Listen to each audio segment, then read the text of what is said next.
कहानी का मुख्य किरदार है श्रिया। श्रिया ने अभी अभी अपनी पढ़ाई पूरी की थी। कॉलेज के दिनों से ही उसे बच्चों को पढ़ाने का बहुत शौक था। बहुत जगह उसने नौकरी के लिए अप्लाई किया, लेकिन हर जगह से रिजेक्ट हो रही थी। लेकिन एक दिन अचानक उसे कॉल आया, आपका सिलेक्शन हो चुका है, कल से आपको स्कूल ज्वाइन करना है। श्रिया बहुत खुशी थी। उसे कोई प्रॉब्लम नहीं था कि स्कूल बड़ो है या छोटो है, उसे तो बस बच्चों को पढ़ाना था। लेकिन जब वो पहली बार उस स्कूल पहुंचे तो उसने देखा कि ये जगह एकदम सुनसान है। बाहर के इलाका में घर नहीं था, चारों तरफ वीरान छाया था। स्कूल के अंदर बच्चे भी बहुत कम था और स्टाफ भी बहुत कम लोग था। श्रेया को अजब लगा। स्टाफ रूम से बाहर निकलते ही उसका नजर कोना में खड़ा एक छोटो बच्चे पर पड़ा। वो बच्चा एक बंद दरवाजे की ओर ताकाताकी लगाए खड़ा था। श्रेया ने पूछा, बेटा तुम यहाँ क्या क्यों खड़े हो? बच्चे ने मासूम से कहा, मैम वो मुझे बुला रहा है।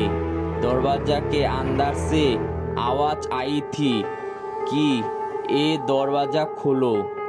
ये सुनकर श्रेया चौंक गया। उसने दरवाजा खोलने की कोशिश की, लेकिन तभी एक स्टाफ मेंबर ने रोक दिया। मैम ये दरवाजा बहुत साल से बंद है, कभी मत खुलिएगा। श्रेया ने कहा, लेकिन बच्चे कह रहा है कि अंदर कोई है। स्टाफ ने सिर्फ इतना कहा, ये बच्चा मजाक कर रहा होगा, इस कमरे में कभी कोई नहीं गया और ना जाना चाहिए। श्रेया को अजब लगा, लेकिन उसने सोचा शायद पहला दिन है इसलिए सब कुछ अजब लग रहा है। शाम होते होते बारिश शुरू हो गया। सारे बच्चे और टीचर चले गया, लेकिन श्रेया के पास छाता नहीं था, इसलिए वो रुक गया। तभी उसने देखा कि एक औरत धीरे धीरे स्कूल के गेट की तरफ आ रहा है। वो आया और बोली, बेटी क्या यह विनय है? वो मेरा पोती है और ऐसी स्कूल में काम करता है। श्रेया हैरान था। आज मेरा पहला दिन है, लेकिन मैंने इस नाम के किसी इंसान को नहीं देखा।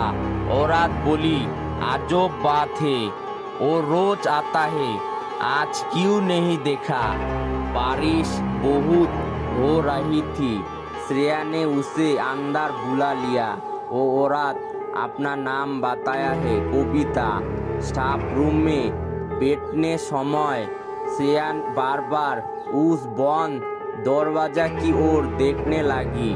कविता ने पूछा, तुम उस दरवाजा की ओर क्यों देख रही हो? श्रेया बोली, आज सबने मुझे इस दरवाजा के पास जाने से रोका, लेकिन मुझे लगता है कि इसे खुलकर देखना चाहिए। कविता अचानक गंभीर हो गया और बोली, नहीं, ये दरवाजा मत खोलना, इसमें खजाना नहीं, सांप है। इसके अंदर कुछ ऐसा है जिसे बाहर नहीं आना चाहिए। तभी अचानक बिजली चमकाई। श्रेया ने सोचा कि बारिश की आवाज से लाइट चली गई। उसने मुड़कर देखा तो कविता वहाँ नहीं था। वो आवाज देती रही, कविता जी आप कहाँ हो? लेकिन कोई जवाब नहीं मिला।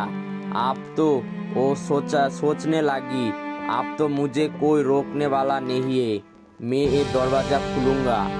जैसे ही उसने दरवाजा को छुआ उसके कपड़े पर किसी ने हाथ रखा और धीमी आवाज आई, मैंने कहा था ना ये दरवाजा मत खोलो। श्रेया ने मुड़कर देखा, पीछे कोई नहीं था, बस काला अंधेरा। श्रेया दरवाजा खुला, अंदर अंधेरा था, लेकिन तभी उसने देखा कविता छत से लटकी हुई थी। श्रेया चीख मारी। उसने दरवाजा बंद करने की कोशिश की, लेकिन दरवाजा अपने आप बंद हो गया।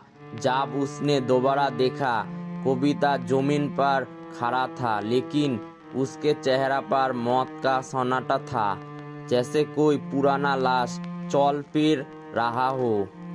कविता बोली, ये दरवाजा से मेरे पोती विनय के लिए था, उसे ही इसे खोलना चाहिए था, लेकिन वो कभी वापस नहीं आया। श्रेया भागकर दरवाजा को खोलने लगी। आखिरकार किसी तरह दरवाजा खुला और वो बाहर भाग गया। पीछे मुड़कर देखा तो कविता दरवाजा के अंदर खड़ा था, चीख रही थी और उसी चीख के बीच दरवाजा अपने आप बंद हो गया। श्रेया उस रात घर लौटी और अगले दिन कभी उस स्कूल वापस नहीं गया। जब उसने अपने पिता को सब बताया तो उन्होंने कहा, बेटी अच्छा है तुम जिंदा लौट आई। उस कमरे में एक टीचर की पत्नी ने बहुत साल पहले आत्महत्या कर लिया था। कहा जाता है कि उसकी आत्मा आज भी वहाँ भटक रही है, इसलिए वहाँ से वो स्कूल वीरान पड़ा है। दोस्तों, एक कहानी सिर्फ कानपुर तक सीमित नहीं है। हमारे देश में बहुत स्कूल है जो ऊपर से सामान्य दिखता है, लेकिन उनके अंदर अंधेरा रात छुपा है। शायद अगली बार ये हादसा आपका किसी पड़ोसी के स्कूल में भी हो सकता है। तो क्या आप ऐसा स्कूल में पढ़ना चाहिए जहाँ एक दरवाजा कभी नहीं खुलना चाहिए? आज की हॉरर स्टोरी मुझे श्रेया ने इंस्टाग्राम पर भेजा है। अगर आपके पास भी कोई डरावना अनुभव हॉरर स्टोरी है तो आप उसे मेरे इंस्टाग्राम पर शेयर कर सकती है। मैं उस कहानी पर यूट्यूब वीडियो बनाकर आप सबको सुनाऊंगा। अगर आपको ये कहानी पसंद आई हो तो वीडियो को लाइक करिए, कमेंट करिए, शेयर करिए और चैनल को सब्सक्राइब करना ना भूले। मिलते हैं अगली कहानी में, तब तक सावधान रहिए क्योंकि डर आपके पास ही है।